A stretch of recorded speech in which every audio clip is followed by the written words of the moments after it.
Tumors of the hematopoietic and lymphoid tissues, Wikipedia article audio.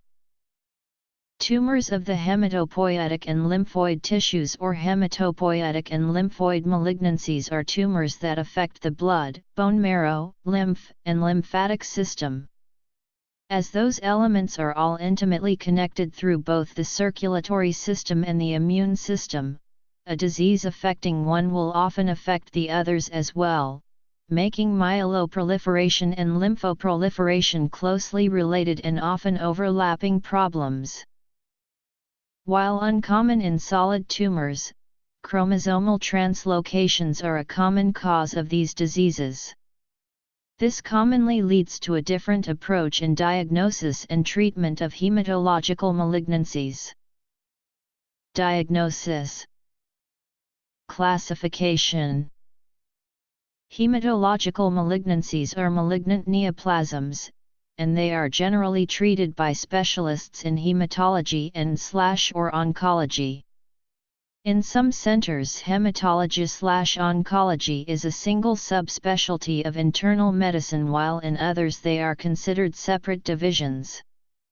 Not all hematological disorders are malignant.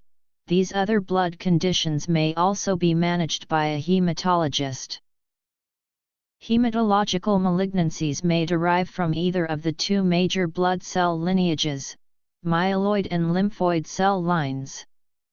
The myeloid cell line normally produces granulocytes, erythrocytes, thrombocytes, macrophages, and mast cells. The lymphoid cell line produces B, T, NK, and plasma cells. Lymphomas, lymphocytic leukemias, and myeloma are from the lymphoid line, while acute and chronic myelogenous leukemia, myelodysplastic syndromes, and myeloproliferative diseases are myeloid in origin. A subgroup of them are more severe and are known as hematological malignancies or blood cancer. They may also be referred to as liquid tumors.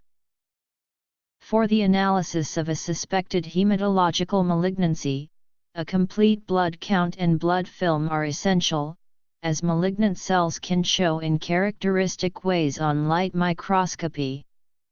When there is lymphadenopathy, a biopsy from a lymph node is generally undertaken surgically. In general, a bone marrow biopsy is part of the workup for the analysis of these diseases.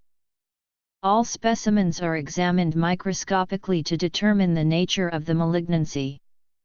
A number of these diseases can now be classified by cytogenetics or immunophenotyping of the malignant cells.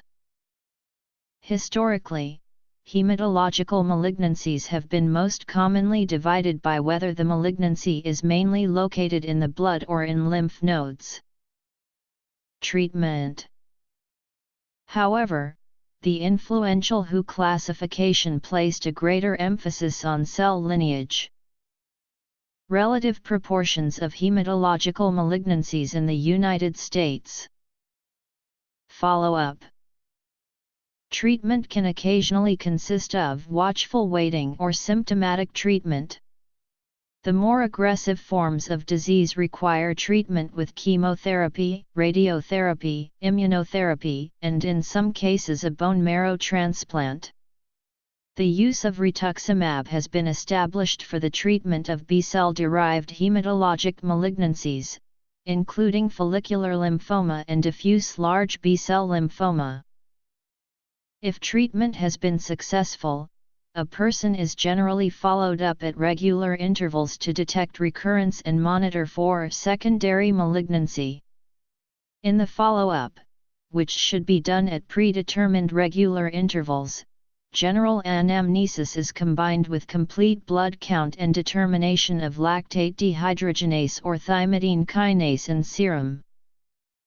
Taken together, hematological malignancies account for 9.5% of new cancer diagnoses in the United States and 30,000 patients in the UK are diagnosed each year. Within this category, lymphomas are more common than leukemias. Epidemiology. Aggressive, Sézary disease. Adult T-cell leukemia/lymphoma.